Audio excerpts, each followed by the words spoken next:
Alright,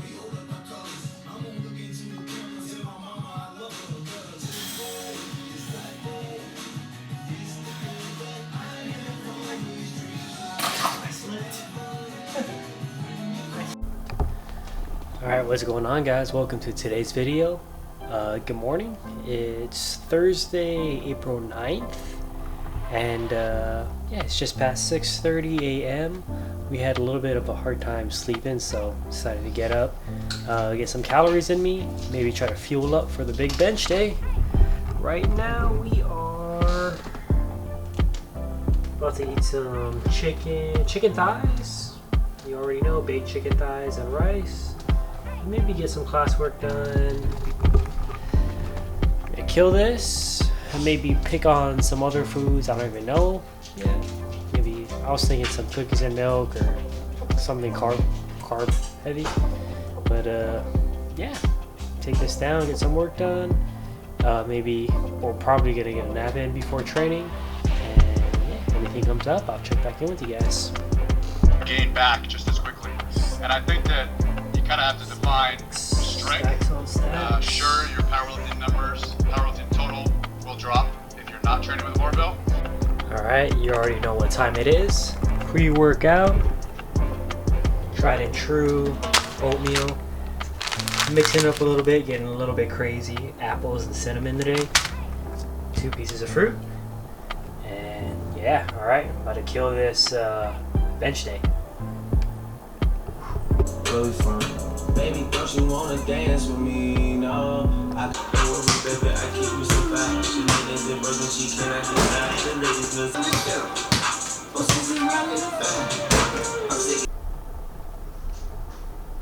Kobe.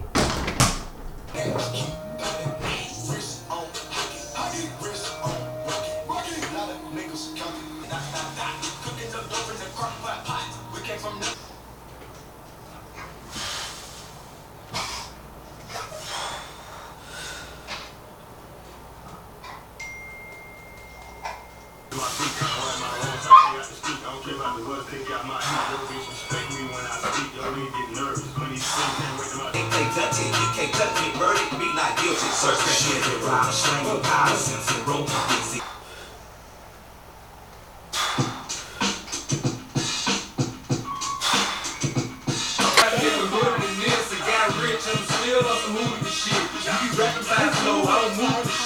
Talk about shit, now I'm doing the shit.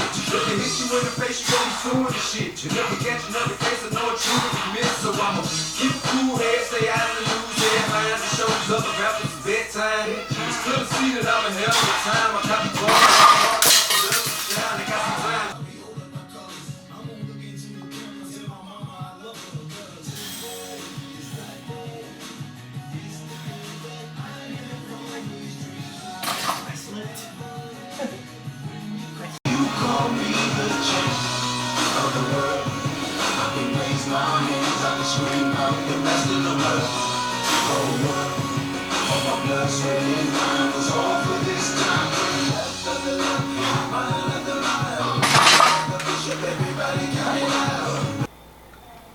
Alright, so you guys just seen that? Yeah, we ended up, or our first attempt with 275. We had a little bit of foot slippage. It's the first time I've slipped benching at home. So, I mean, maybe I just need to throw on shoes when I get to heavier sets, because I guess I'm unconsciously exerting more force to kind of push back into the bench to kind of keep the arch up and more solid, stable base overall. But yeah, I mean, I knew it was a weight that I could hit today, so we came back and hit it again a couple minutes after, and yeah, it moved okay. I mean, it was heavy. We left a tiny bit in the tank. I mean, it wasn't an all-out grinder, but it was tough single, and yeah, I mean, it feels good to kind of push singles again. Like I said before, hitting singles is a skill.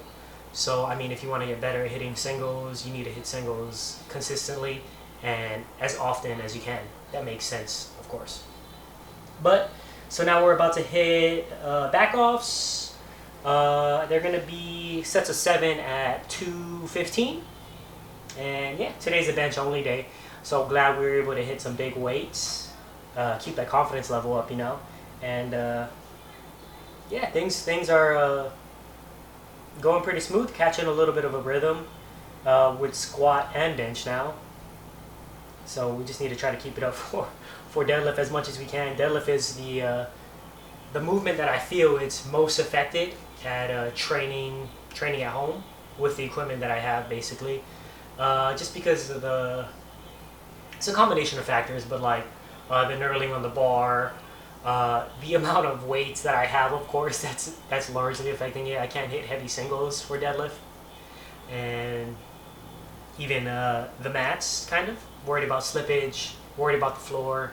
You know, just a lot more going on in deadlift than squat and bench. But yeah, happy with that 275 bench. I haven't unracked 275 and hit it. 275. I haven't self unracked. Sorry. 275 is 125 kilos. So, I mean, that's getting close up there. With just overall PRs with even unracks on competition benches. So happy with that.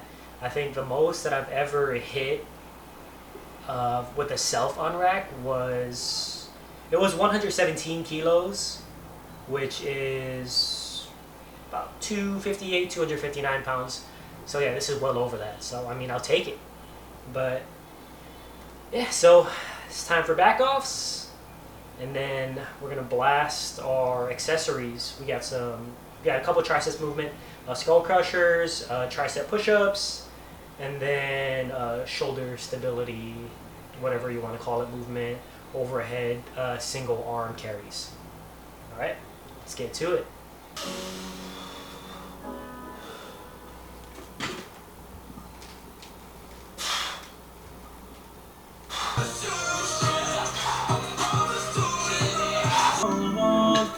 Gotta let me know something.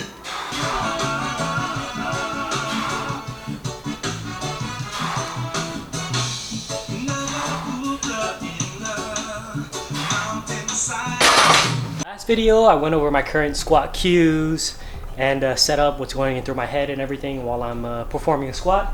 Today I figured, I mean, it's a bench day, I might as well go over current cues that are in my head while I'm benching during the setup and execution of the bench. So yeah, let's get to it. Let me empty out the bar first. Bam. All right, first thing that's different from my bench between the gym and then my setup now is the bar. So right now I'm just using let's see if it'll focus. I don't think it'll focus, but I'm using an Olympic bar. So the rings, right here is the ring. There you go. It's slightly further out than the regular power bars. And the reason I know because is how I measure. So let's see if I can do this. Sorry, I need two hands. All right, so there's no way I was gonna be able to film what I was talking about and do it just because I need two hands for this. But like I was saying, the reason how I know that it's an Olympic bar, basically the rings, well, it was advertised on OfferUp. I think I had a Facebook Marketplace as an Olympic bar. But how I know is, for myself, perfectly, I line up pinky and thumbs right in the center.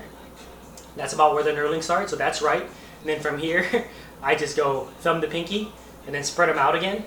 And then this is normally where the ring is on the regular power bars that I train on.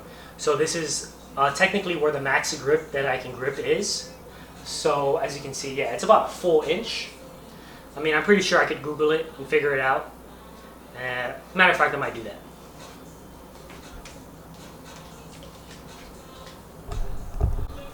All right, so we just looked it up. So Olympic bars are 36 inches apart, and then powerlifting bars are 32 inches apart. So there's a total of 4 inches, so 2 inches each side. Beg my last, not 1 inch. But how I was normally doing it, like I said, is I do that, bam, and then bam, right there. That's normally where the knurling is. So that's where I was placing my my pointer ring, and my reference point was the Olympic ring, but getting my middle finger on the inside of it. So I mean, I wasn't measuring it like 1 inch per se. I was just going off of what I know. And then that's where I've been having the gripping as of late. And that actually, it took me about a week to figure out exactly the kind of the best way to go about thinking about how I'm gripping the bar. It might not be something you think about, but like having cues in your head of how you're gripping the bar can make a difference. So I'll take the camera back to this side so you guys can see what I'm talking about.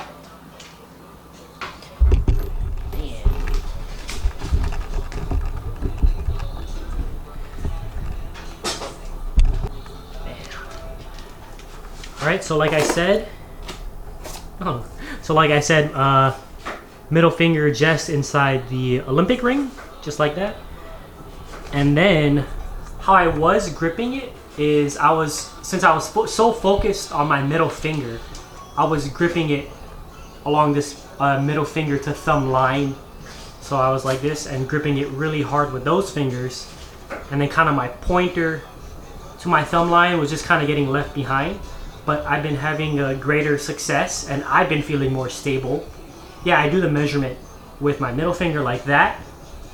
But then once my hand is in place, I focus on squeezing the pointer to thumb line a lot more than the middle finger to thumb line. So bam, I got the measurement. I completely forget about my middle finger at this point. And then I am just digging it in to the deepest part of my palm through my pointer and thumb so that the bend or where the bar rests is as close to my wrist joint as possible. So it's really hard to see. There we go. This should be a better angle. So bam, so I was previously, when I first was doing it, I was doing the measurement, thinking about my middle finger way too much, and then that's where the bar was resting. But then after I've been doing the measurement I think it's just this past week I've been doing it. I've been getting the measurement, completely forgetting about the middle finger, doing pointer finger, getting it as deep in my wrist as possible so that that bar is as close to my wrist joint. It's less stress on the wrist first and lessens the moment arm on the wrist also, so that you're applying pressure directly into the bar and not wasted movement through the wrist joint. All right, so that grip and wrist thing was the biggest change besides the overall equipment setup. So, bam, comp bench day. I have to do 2 mats stacked under my bench to kind of unrack it perfectly off the highest rack for this, the bottom rack for safety. I don't even know what this is. But yeah, this is on the highest setting for this, just because the lowest setting for this top rack, it's too high for me to unrack it and rack it back up myself. So this is perfect.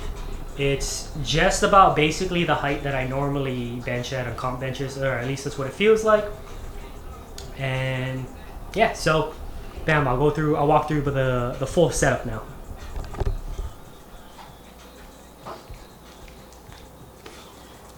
Alright, so I think this is the best angle to kind of describe what's going on. So, like I mentioned, when I first set up, getting kind of pressure back, I'm lining up my middle finger inside of the ring, and then from there I'm just kind of lightly holding on the bar. The first thing I do is I set my feet, so I pick my feet up and then put my feet down to wherever I feel like I can get the most press back press my body back towards my head, pretty much. And yeah, that's where I place my feet. Then from here, get my grip on the bar like how I mentioned earlier, set it deep in my wrist, kind of tuck my shoulder blades down and back. And from here I lift up. I'm keeping focus, tension on my quads and hips. Then I push slightly up. And the bar should almost come up off the rack by itself. And from there, yeah, butt down on the bench. I'm pushing back just about as hard as I can. Then I do the rip, trying to get my chest close to the bar, and come back up.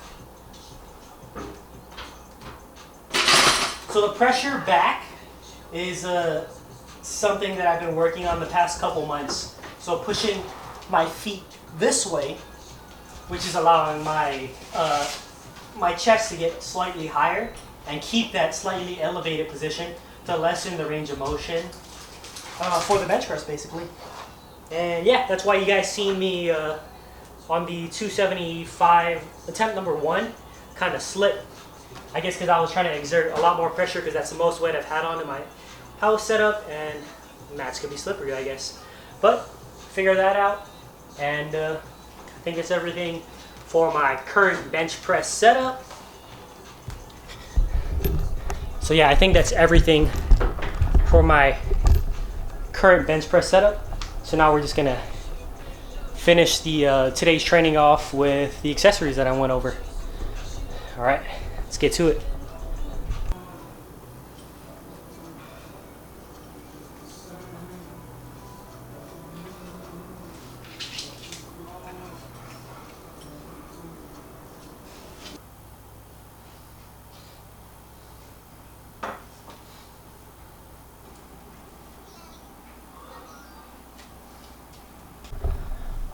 Alright, so that's it for today's video.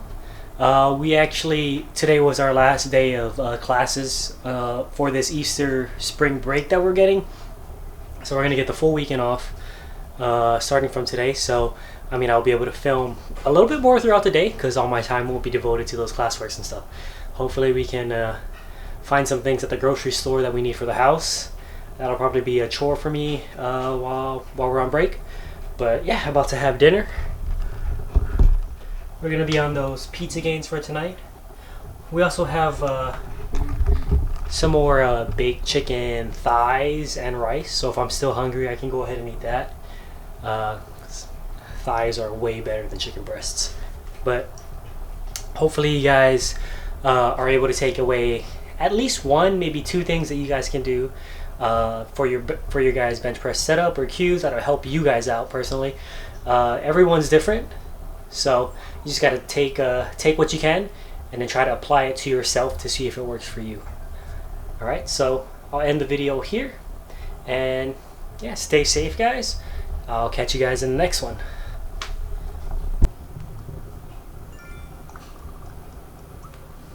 Oh, you're awake now?